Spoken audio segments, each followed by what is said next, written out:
for that introduction. So before I kick off, I want to share a quote with all of you. And as I go through the history of Aiken, and to go through the history of Aiken, I want to do that so you understand that there is history all about this. I want you to trust me in that. The quote is one that many of you probably heard before. It goes as follows: those who don't know history are doomed to repeat it. Now, I don't want you to take that too literally. I want you to think, what lessons can I draw from the past, from the people before me? So, Aiken was founded in 1835, which is an incredibly interesting year in American history. It marked the beginning of the Transportation Revolution. What is the Transportation Revolution? It's an underappreciated period of American history. As the name suggests, it was a massive period of development in how Americans not only transported themselves across the United States, but also how they transported goods. And that completely changed the way every single American lived. The development of things like canals, railroads, steamboat, farmers, workers no longer worked for themselves, for their families, no longer for sustenance, but for personal profit. And factories were built, and America developed at an incredibly fast rate. The average wealth of America increased 4 times over. Americans lived in houses more than ever. But there were some differences in certain areas. The North developed a lot more quickly than the South, because the South was firmly entrenched in the ideals of Jeffersonian republicanism, which was the belief that farming for personal sustenance, for your family, not for profit, was the way to go. It was God's will. So, there wasn't as much development in the South, but a few brave entrepreneurs did take a shot in the dark and did develop their own companies, like the South Carolina Rail Canal Company, formed by William Aiken, who our city's named after, as you could guess. This company ran canals and railroads from Augusta to Charleston, and Aiken was founded as an outpost along this line, and had a relatively quiet beginning. Its position along the railroad didn't put it in a strategic position, and as time went on, people came and they helped develop the city. But the antebellum history of Aiken is relatively unremarkable, depending on who you ask. There's not much literature on it. We can infer that people obviously did come, they did develop, a lot of them from the coast. And unfortunately, some of them were plantation owners who liked Aiken a little too much and made their own plantations with slaves in Aiken. This is part of Aiken's history as well. It's one of the more dark chapters within Aiken's history. We know of at least 5 plantations in the vicinity of Aiken. Some of you may have heard of them, like the Red Cliff Plantation. That would continue to be in operation until the Civil War, after which obviously they were outlawed, but sharecropping continued, which if you're a student of American history, you know is not much different from slavery. So, apart from that, there really wasn't much going on in Aiken. It, again, had a relatively quiet development. So, let's skip ahead. The year is 1861. The South Carolina is just seceded from the Union. They've joined the Confederate States of America. Aiken's now at war for the first time, but it won't be the last time. Aiken's men are called to fight, some volunteer, some are drafted as the war goes on. And Aiken experiences a period of rationing that is incredibly hard on the population. They don't have any goods to call their own. They don't have, much good food. So life is certainly far from easy. Town was already off to a rocky start. So as the war progresses, Aiken does soldier on. The Confederates do use it as a camp for a period of time. They camp there on their way to battles at Chickamauga, Antietam, Gettysburg, near Coker Springs. So if you've ever been there and you look at like an old tree or something, I like to think maybe who saw this? The Confederate soldier who may have died in the war. And it puts things in perspective for sure. So as the war dragged on, the war obviously went badly for the Confederates, and 1865 was going incredibly badly. Grant was pursuing General Lee across Virginia.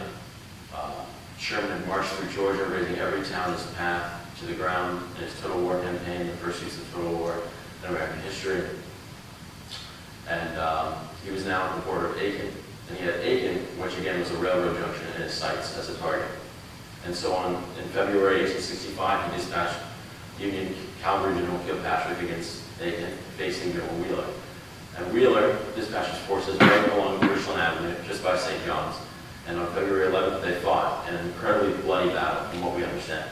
There are limited accounts on the battle. We don't really know too much. We don't get the full picture, but from what we do understand, it happened within Aiken city limits, just by where St. John's Church is today. It was close quarters, bayonets, not much long range.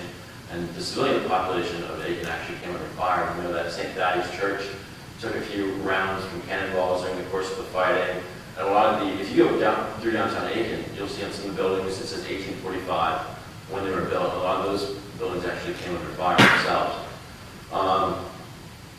The battle, by the days it ended, cost on either side over 100 casualties.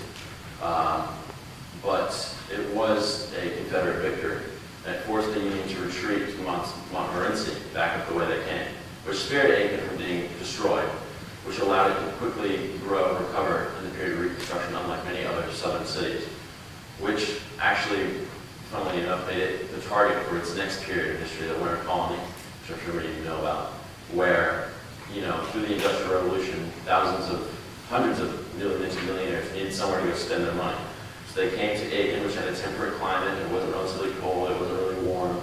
And they brought some of the things that they knew, like horse riding and equestrian activities. So it was during this time that you saw the development of, some of the things that we know today in Aiken, like the steeplechase, polo, things like that.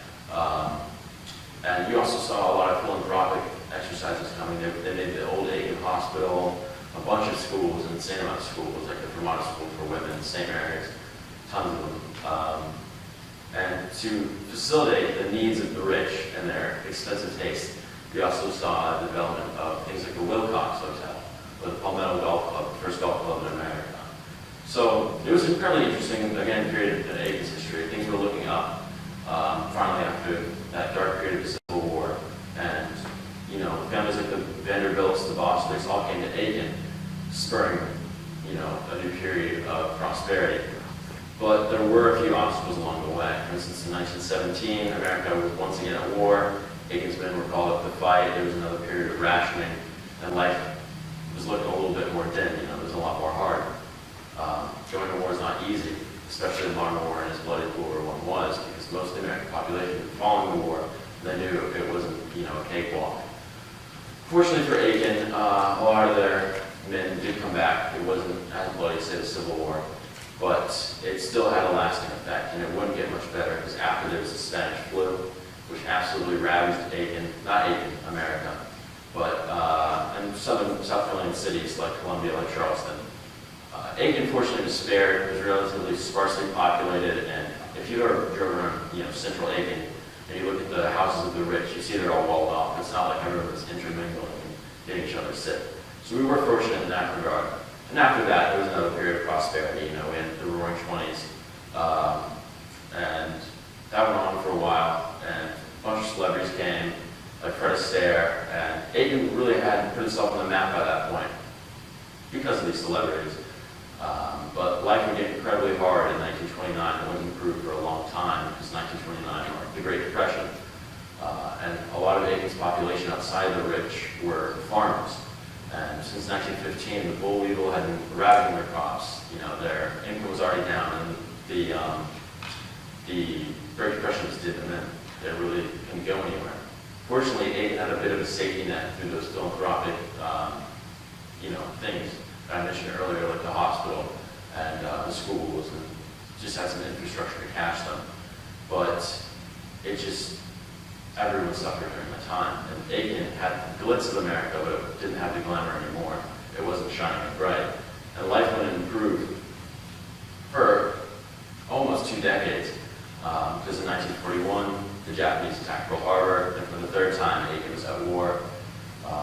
And again, it's been recalled to fight. The women took their place, and they had to work incredibly hard jobs in factories and on the farms. And if anyone here was alive during 9/11, you remember that. You can remember how scary that probably was and how uncertain things were. And that's how every Aikenite felt. They didn't know what was going to go on, but they still volunteered to do their bit. So, they soldiered on. In the windows of houses, you saw the blue star put up, denoting that their son, their husband, their brother was fighting the war. And as time went on, a gold star may have appeared, denoting that their son had been killed in action. Which, as you might, was incredibly tough. And an interesting thing happened in Aiken in 1943, just that way, just behind us, in the abandoned field across from the football field. It was decided that a POW camp would be built, a prisoner of war camp, for for German prisoners that had been captured recently in North Africa and Italy.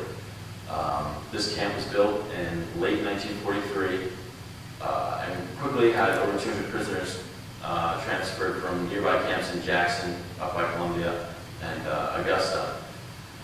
So it's interesting the history of these camps because they were placed near the city so people could mingle with the prisoners.